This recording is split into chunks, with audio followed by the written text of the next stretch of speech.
Om Asato Ma Sadgamaya Tamaso Ma Jyotirgamaya Mrityorma Amritangamaya. Om Shanti Shanti Shanti. Om, lead us from the unreal to the real. Lead us from darkness to light. Lead us from death to immortality. Om, peace, peace, peace. The subject of my talk today is Mother, Worldly and Divine.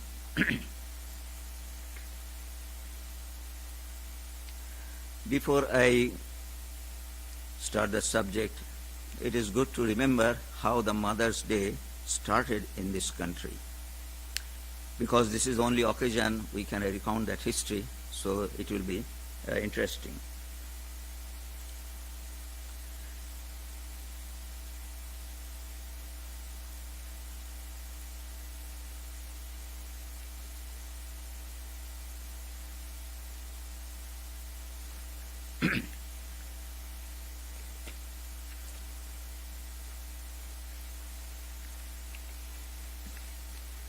There are two stages in which the Mother's Day started. First is that there was one lady, Julia Howard Howe, and she used to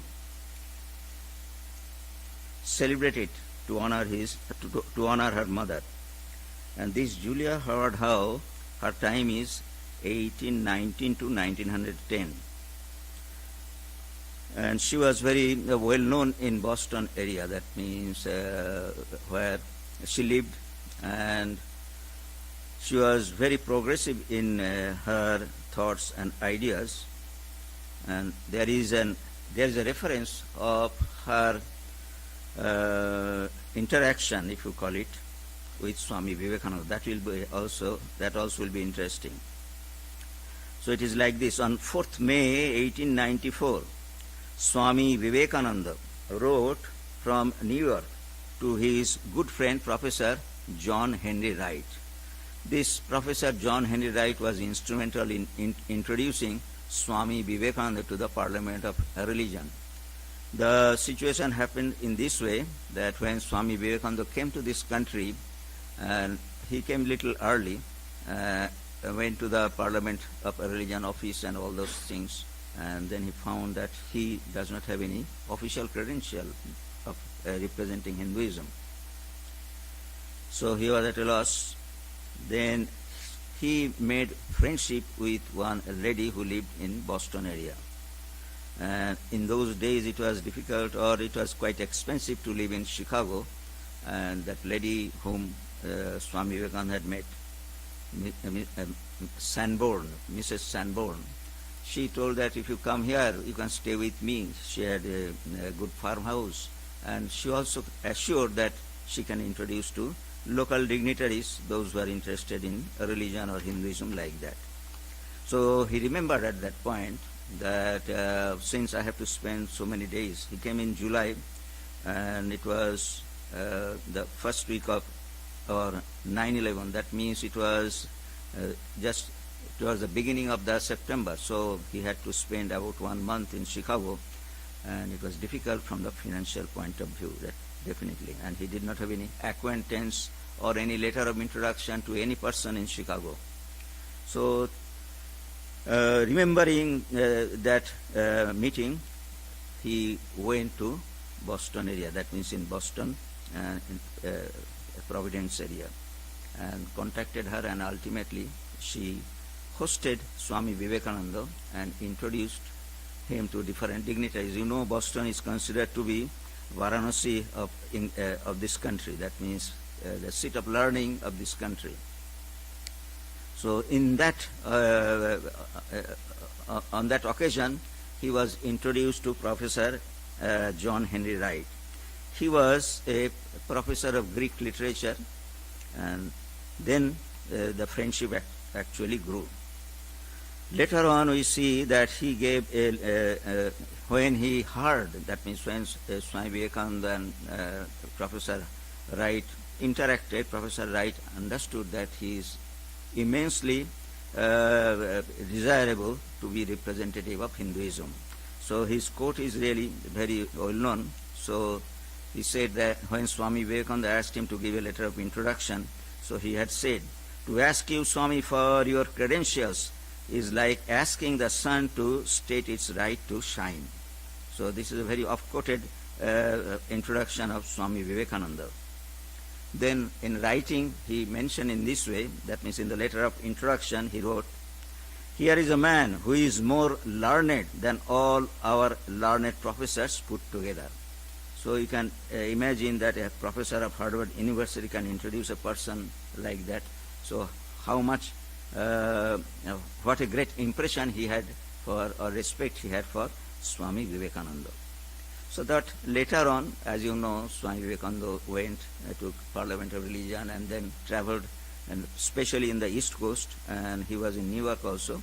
And once there was an occasion, he got an invitation from this lady, the Julia Howard Howe, to be to give a talk in her club. That means it is called, in that letter he mentions, "Dear Adhyapakji," that means honorable professor. He was going to Boston, so naturally he needed to inform, or he wanted to inform Professor Wright that he will be there. So he wrote that, "I have received your kind note just now." That means they had correspondences. "I shall be in Boston on Sunday, May 6th. On Monday I lecture at the Women's Club of Mrs. Howe."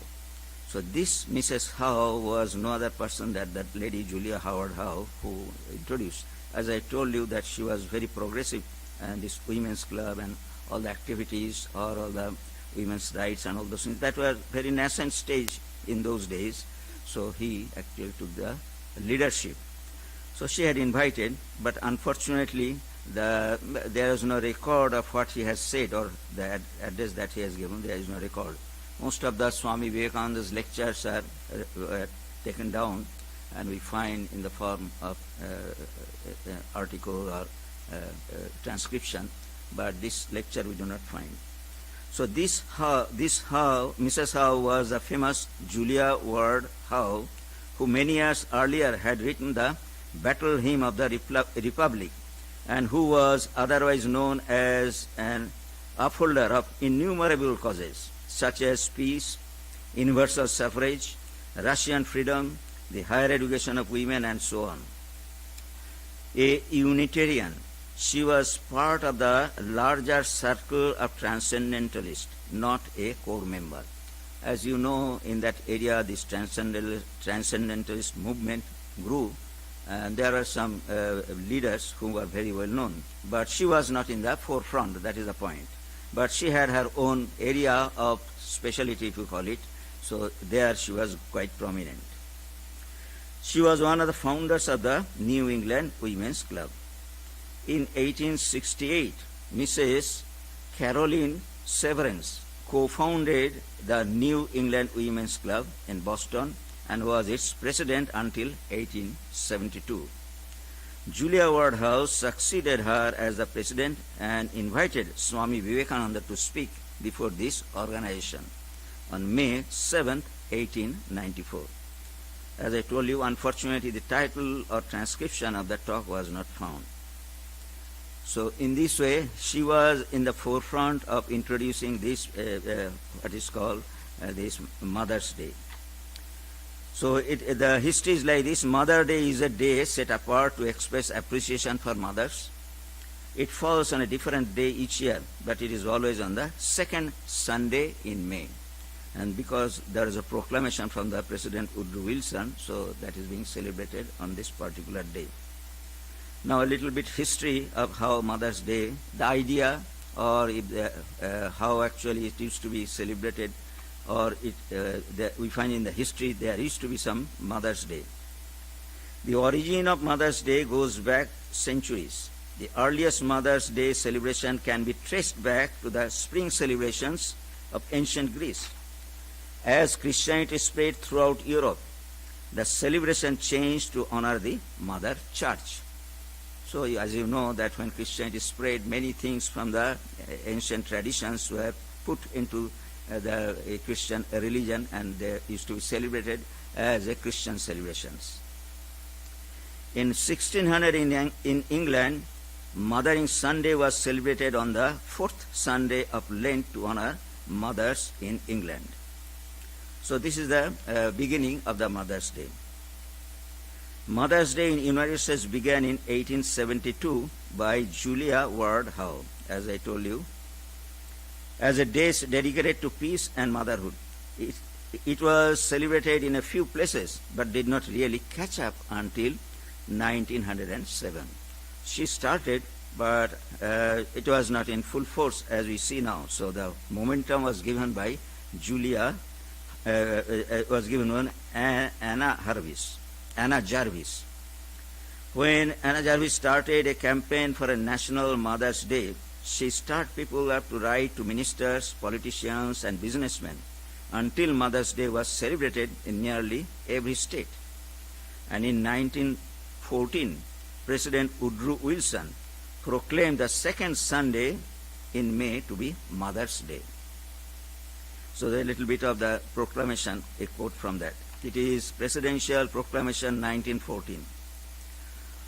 Whereas the service rendered the United States by the American mother is the greatest source of the country's strength and admiration, whereas we honor ourselves and the mothers of America when we do anything to give emphasis to the home, and whereas the American mother is doing so much for good government and humanity, we declare that the second Sunday of May will thenceforth be celebrated as Mother's Day.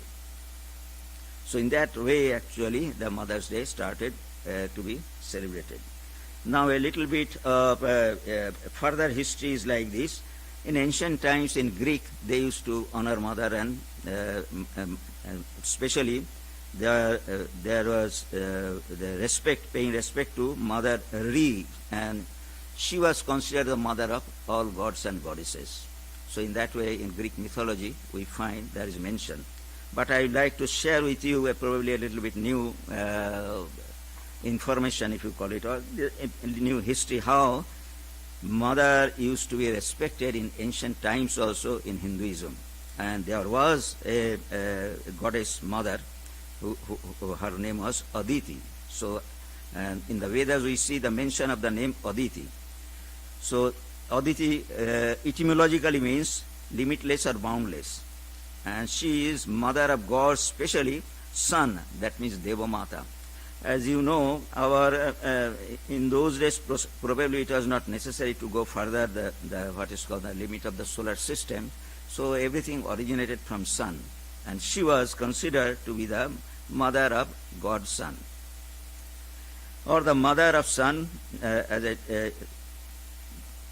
Let me repeat. In Vedas, Aditi is mother of the god, especially sun, or the mother of sun, and all 12 zodiacal spirits from whose cosmic matrix the heavenly bodies were born.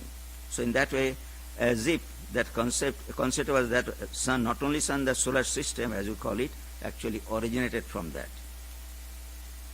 As celestial mother of every existing form and being, the synthesis of all things, she is associated with space and with mystic speech, Bach. Bach, you know, is conceived as a goddess, and she is the goddess of speech. Space and speech are really related. Without space, there will be no speech. And speech is very much dependent upon what is called space. So in that way, interrelation is there. She is seen, she is feminized form of Brahma and associated with the primal substance, as called Prakriti, as you recall. That means those who have read or those who are familiar with the terms, Prakriti is all the manifested world, and she is the mother of that. That means from her actually everything came. And Brahma is the first creation according to our mythology, and it is the feminine form of Brahma. She is mentioned nearly 80 times in Rig Veda. That is the most important part. Rig Veda, according to the scholars, that scriptures is the most ancient scriptures of the world. It is definitely the most ancient scripture of the Hindus, but it is the most ancient scripture of whole of the world. So she has been mentioned 80 times in Rig Veda. In what way? That means there are prayers directed to her. As you know, in those ancient times, people used to pray for their own benefit or asking for something, so or just to wave off some difficulties. In that way, there are hymns and prayers. So there are mentioned in the Rig Vedas about 80 times. And these prayers are called mandalas. Mandalas means short hymns or big hymns. So hymn in the form of hymns, they are there. So the name is mentioned in the Vedas as the mother of Surya, that means sun, and other celestial bodies or gods, Adityas. That means the word Aditya is a common name, and its origin is from Aditi, that means sons of Aditi. All gods are called Adityas. The first mention of goddess Aditi is found, as I told you, in Rig Veda, which is estimated to have been composed roughly during 1700 and 1100 before Christ. There is time and all those things are really very fluctuatable, what is called in fluctuation. Some scholars will come out with some evidence, will say, oh, it was this 100,000 years before Christ. Some will say, oh, no, it was 6,000 years before Christ. So there is always, you will find in the what is called, those who keep track about the histories of these scriptures, there is always tussle, especially Indian scholars will try to emphasize that, oh, they are much more ancient. That means 6,000 years BC, Vedas were existing in an oral form. But probably the Western scholars will say, no, there is no evidence. I do not find any evidence. You can say that, but from the evidence that we have, it is just maybe 1,000 years or 2,000 years. So in that way, always for everything, you will find there is what is called differences of opinion. Now, Aditi is usually mentioned in the Rig Veda along the other gods and goddesses. There is no one hymn addressed to her unlike other Vedic gods. That means in Vedas there are different gods and goddesses, and they are addressed and propitiated for different purposes. As I told you, prayers are there. But there is no exclusive dedicated prayer addressed to her in the Rig Vedas. But her name is there many times, as I told you. Aditi can be defined as a cosmic creator. So that is the Samambanam. Now let us see the meaning of this Aditi. Aditi means freedom. The name Aditi includes the root. As you know, the words have etymological meanings. So the root da, to bind or fetter, and suggest another attribute of her character. As Aditi is an unbound. That means A means A, and Aditi, that means D-I-T-I. So the word is Aditi, but if you just break it into A and then Diti, she is an unbound, free soul, and she is often called to free the petitioner from different hindrances, especially sin and sickness. As one who unbinds cosmic moral order, she is called the supporter of creatures, and means one of its kind or unique. Then again, Aditi shows that Vedic people were not just patriarchal. That is also important. There is what is a general notion that all, especially in Vedic ages, they used to propitiate gods only, not goddesses. That means there was Saraswati and other goddesses, but they are very few. But the supreme honor is given to her because she is the mother of all gods and goddesses. Aditi was regarded as both the sky goddess and earth goddess, which is very rare for a prehistoric civilization. In prehistoric civilization, as it has been mentioned, the dual principles were prominent. What are they? Sky is father and earth is mother, which appears to be borrowed from the concept of Prithvi and Pita, that means Dayus Pita. That is also in the scriptures. And then Aditi was attributed the status of first deity by the Vedic culture. She is addressed in the Rig Veda as mighty, that means all-powerful. Like many other Hindu gods and goddesses, Aditi had a mount. That is also important. You know, Durga has a mount which is very well known, that means lion. And Ganesha has a mount which is a mouse, that means a rat if you call it. And Saraswati, another goddess, has got a mount which is a swan. Lakshmi has a mount which is a bird, again owl. And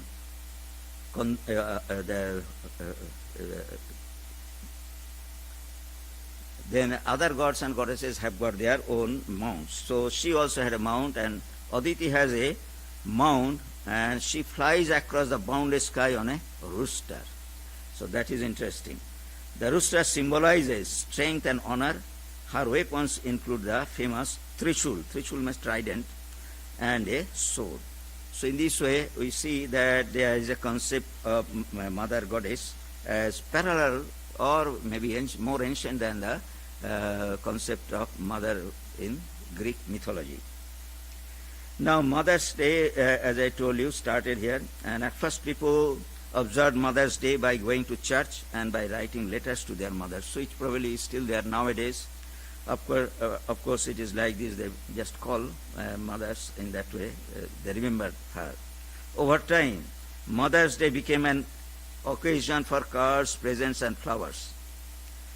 And probably it is still true. I have this, what is called record a little few years ago. I collected it. Mother's Day is now the second highest gift-giving holiday in the United States. Probably that stands good even now. The busiest day of the year for many restaurants, and the peak day of the year for long-distance phone calls. That means for a cell phone. As sons and daughters everywhere call home to honor and express appreciation for their mothers. And also it is said that if the church attendance are taken into account, third largest church attendance day after Easter and Christmas. So these are the interesting what is called aspect of Mother's Day. Now let us see importance of mother can be found. Of course, what I told, the statistics also shows the importance of Mother's Day, or the way mother is looked upon by the society in general, how we look our mother. So that is definitely important, but also there are different aspects that in the lives of different persons and different people in their lives have found or observed the importance of mother through their different quotable quotes. So a few I would like to share with you.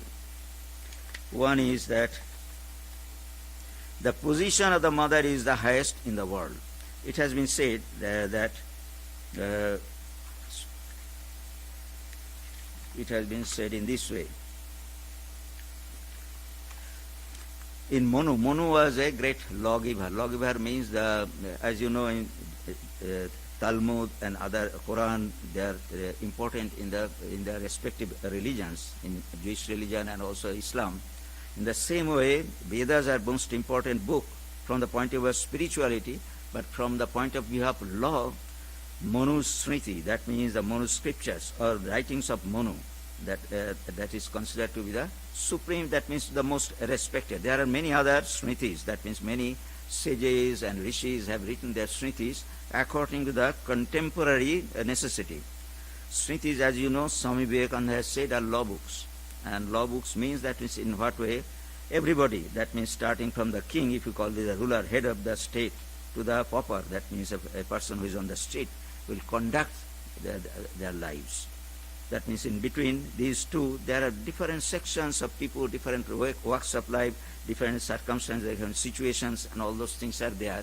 So Manu, of course, in other law books also, they have described in what way one should behave or what needs to be done under different circumstances.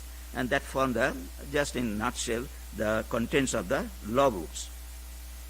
So Manu is still respected. That means if you see the history, or even if you go through the what is called the proceedings of law in India, or where there Hindu law is honored, you will find there are mentions about Manu. That means they still consider that certain aspects of Hinduism that has been enacted by Hindus still holds good. And it is very systematic. We always say that Panini is considered to be the greatest of grammarian. Many people know those who are in the field of language. Then our Patanjali is the greatest contributor in the realm of yoga, though there are many other books of yoga. So in the same way, Manu is considered to be the greatest contributor of law, by which actually, in those days, we cannot say that there is something like Hindu, Muslim, and Christian. It can be extended to in whole of humanity. Humanity, I am saying in this way that Manu's law book is directed from to achieve spiritual goal. It is not just how one should live the life of enjoyment, or how one lead the life of a school teacher, or in that way there are different types of people. But all the advices, all the laws that he has written has the goal that ultimately one has to reach the highest. But definitely there are steps and there are different, one has to pass to different lives, all those things. But if somebody conducts according to the rules of law, ultimately at the end they will reach the goal. That means they will have the liberation. So Manu has said that he has given the importance of a mother in this way. Teacher of scripture is 10 times ordinary teacher. That means value, if you call it, or importance, if you call it in that way. A teacher of scripture, that means those who expound scriptures, Bhagavad Gita, Bible, or Quran. So they are called scripture. They are learned person and they expound scriptures. People learn that, follow that, and in that way they realize God or remain in the religious path.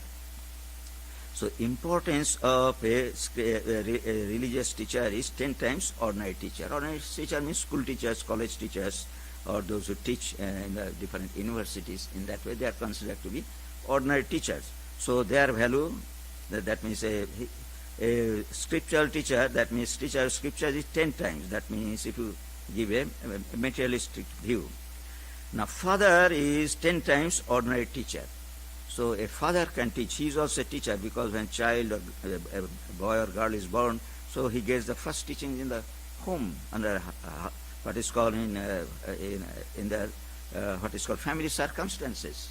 And father is considered to be a teacher whose value, that means if you put a value, is equal to 100 ordinary teachers. That means he is so important. So you can imagine that if a person does not, if a child does not have a father, and everything can be taught by teachers, but the importance, what can be given by a father, cannot be that can come from 100 teachers. That means you will have to go probably learn from 100 teachers. Then actually his knowledge or his strength or whatever you call will be just like learning from a father.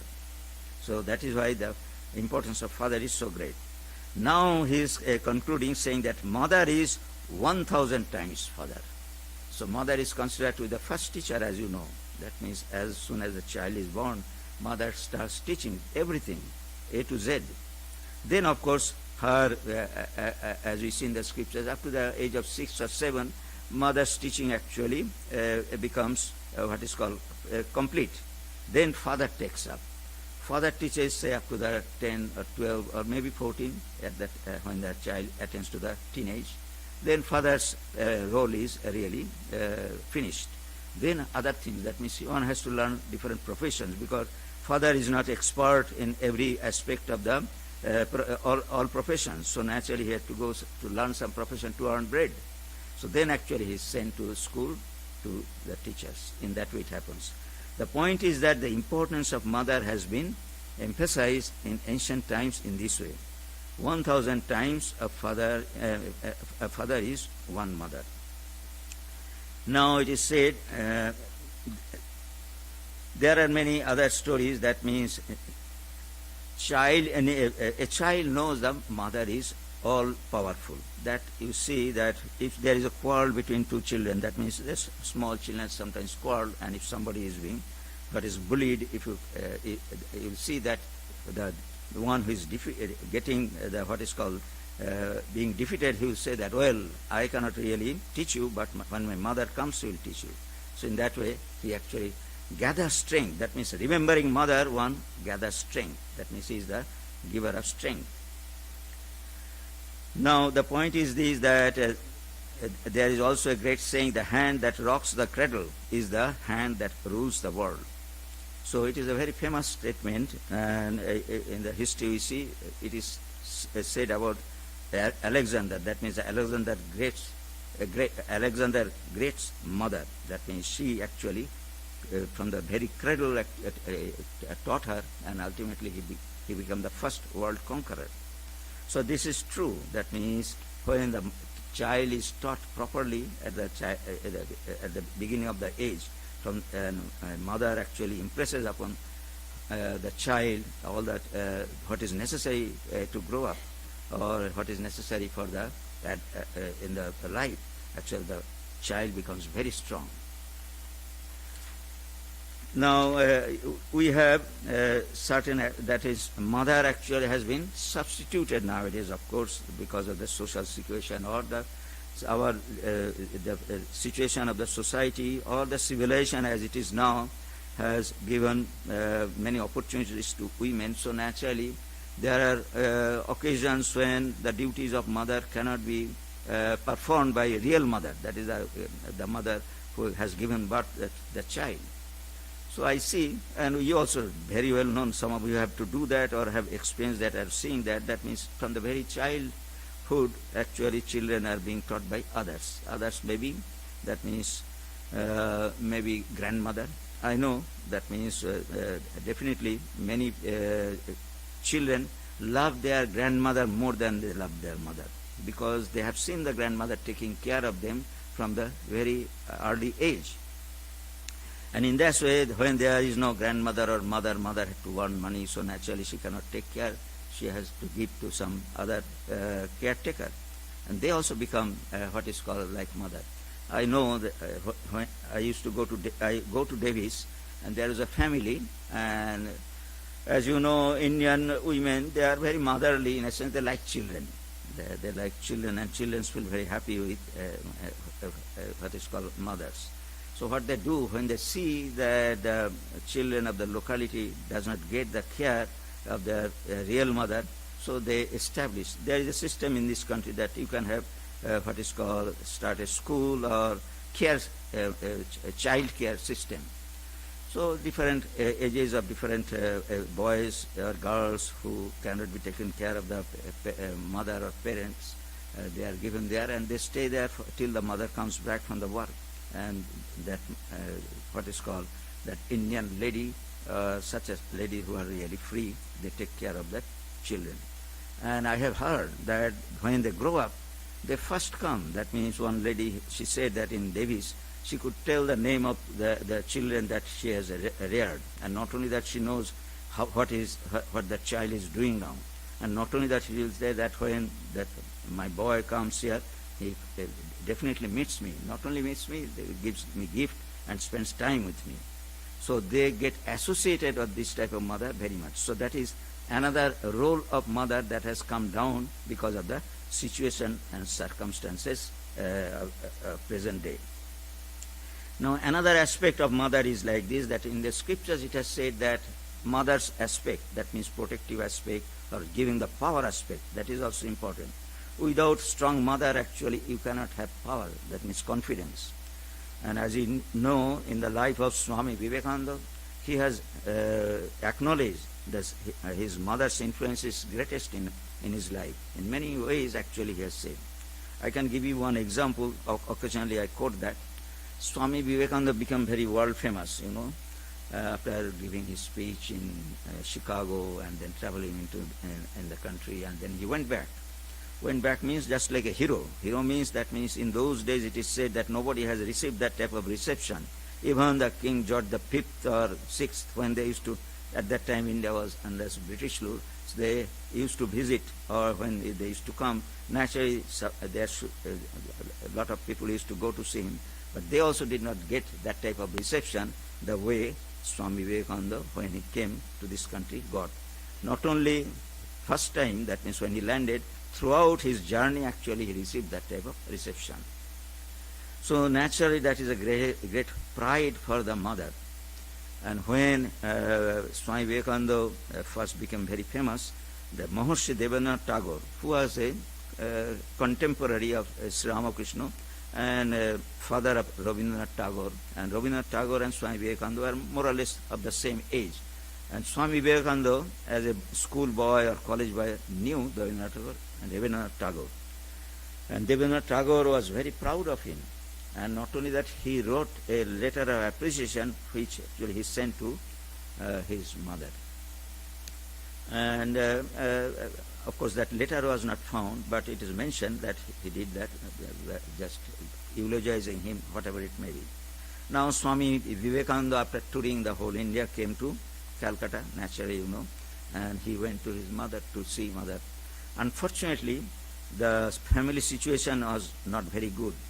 Good in a sense from the economic point of view. So Swami Vivekananda had to struggle, even after renunciation, that means after becoming a monk, he had to take care from the point of view of legality. His brothers were there, but they are not very much worldly, just like him from the point of view of what is called worldly thoughts. They had their own areas, they are great scholars, and they did not take much interest. So ultimately, throughout his life, actually, he had to take care or think of his mother. Now it so happened that when Swami Vivekananda returned, there was an occasion that mother told that when you were born, before you were born, actually I had made a vow, or I had promised that I shall take you to the Kali temple. And in India, you know, in Calcutta, you know, there are two Kali temples. One is Dakshineshwar Kali temple. We always know, we read because Sri Ramakrishna was there. But the more ancient one is at the time of Swami Vivekananda, was the Kalighat Kali temple. Kalighat, that name of the place is Kalighat, and it is in southern part of Calcutta. And it is very ancient. Though there was ups and downs in the maintenance of the temple, but it was really very famous, and naturally the people, elderly people or ancient people, they used to venerate that very much. Sri Ramakrishna also went there. So Mother Bhuvaneshwari told that, well, I had made a promise, or I had vowed that after when you are born, and I shall go, and when you grow up, I shall take you to the Mother Kali's temple, and I shall ask you to roll in front of the deity 5 times or 3 times or whatever it may be. That means that was her vow. That means if the boy is born, a boy is born, and if he keeps well, then it is a mother's wish that as a gratitude she will bring her. And she told Swami Vivekananda that, well, that was in my mind, but all this time actually I have forgotten that. But it is, I have promised that. That means I have prayed for you, and you have come and you have become very famous, but I have to keep my words or my prayer. Swami Vivekananda agreed in a sense. That means he went to Kali temple, and not only Kali temple, you know, in Kali temple there is the 2 sections, that means temple proper, and there is a prayer section, if you call it. There is another what is called cemented portion where people sit, do meditation or chant, or some devotional songs are sung in that way. That is there. Nath Mandir, as it is called. Those who have seen Belur Math, they can imagine that there is a hall portion. So in front of the public, you can imagine Swami Vivekananda has got, so people are really, everywhere people knew him. So when they heard that he is coming, so naturally in front of the crowd actually, because to keep the mother happy, he rolled down on the ground 3 or 4 times what he had, what is called promised to Mother Kali. So that much respect, you see, you can easily imagine that after becoming such a great person, he had the small little desires of the mother actually he fulfilled. So these are the great examples in many others' lives. We see that that because of the respect for the mother and mother's hold on the child, actually the strength comes. So in that way, in our scriptures it has been said that mother, ultimate reality Shakti, that means if you want to invoke power, that means power in different aspects. intelligence is power, physical power is power. So naturally, in different times we need power. Actually, we are controlled by power, different powers. But unknowingly, in a sense, that means probably we do not invoke it properly, or we do not know how to utilize it. But at the time of necessity, in a dire consequences, probably I have to pray for some power so that I can overcome it. So in that way, different aspects of power is manifest. So in our scripture, especially in this book, Devi Mahatma, it has been said that Mother Goddess, that means mother aspect of God, is manifesting within ourselves. In all creatures, it is not that only human beings. In all creatures, she is manifesting in different ways. And there is a catalogue of that, about 26 items are there, and I would like to quote. The point is this, that means we need to know that mother's power is always acting. It is a secular power, as you know. If you think of mother, mother said this, then as I told you, that child said that, well, my mother will teach you. So we have permanent mother. And in that way, when there is a necessity, we can invoke. Invoke means just remember. That means, yes, my power is coming. This power is coming from Divine Mother. So why should you feel weak? So in that way, there is a mention of 21, not 26, 21 attributes of Mother's manifestation, which is really permeating all of us. And in the time of necessity, we can really invoke that. And those who have been successful in their lives, in their field, as I mentioned these powers, you will find that they are the great, they can imagine, or we can imagine, the blessings of Mother in that form is really manifest in them. In case of Swami Vivekananda, we can say that his speech and all those things, or the power of speech, if you call it, so Mother manifested in that way in him. And there are many others, intelligence, if you call it, that is also manifest. So all those powers actually came from Divine Mother. So it has been said that Chetana means consciousness. The consciousness itself is the Mother's existence within ourselves. So if you think that, well, I am becoming unconscious, or why consciousness is not really manifesting in me, if you think that Mother is really connected as an aspect of what is called Chetana, that means consciousness, and then we feel bold. Otherwise you feel that, well, my consciousness is going, and what shall I do? And then actually it is very limited, but it is eternal. Eternal in a sense, we are connected with that eternity, and in that way we can take help of Mother in the aspect of consciousness. So in that way intelligence also is there. Then sleep is there, hunger, reflection. So these are mentioned in the Sri Sri Chandi, that means the Devi Mahatma, or the book of Divine Mother. So this power means physical power.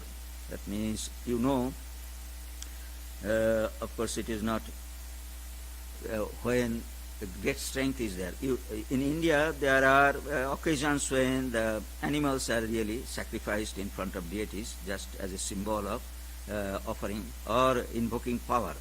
So when the person actually, suppose that he is executing means slaughtering, if you call it, as an offering, so he will say Jai Ma Kali, that means remembering Mother Kali, so that the strength comes and he can really perform that. And also when there is some strength is necessary, that means somebody, tug of war, you see, in tug of war you have to put their strength. So they are shout, that means that will, here also you see that in this club, when the swimming races are gone, so there is some sort of, they jointly shout.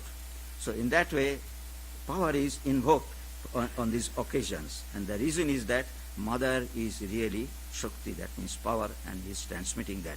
So remembering that, actually they get strength.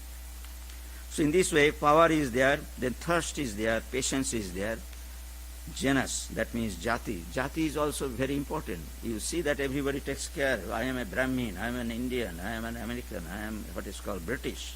So why? Because that gives them power. By identifying themselves with one what is called nation or some lineage, actually gives strength. So strength manifests in that way. Then modesty, peace, faith, loveliness, good nature, activity, memory also, compassion, contentment, and also motherhood, as you know, and also Bhranti, that means delusion. Mother is deluding us because she is not revealing us. So these are the different aspects of manifestation of Divine Mother that is really working in this world, working through us, and for the strength, for, if you call it, for increase, or when there is a necessity, we can remember that Mother is really manifesting within me in that way, and we can get great advantage. That means we can be successful in our life. Now, there are in our scriptures that there should be some scriptures have said that a few of the mothers in our scriptures are considered to be very well known, and they are considered to be ideal. That is the point. So they are, what are they? They are called Panchakonna.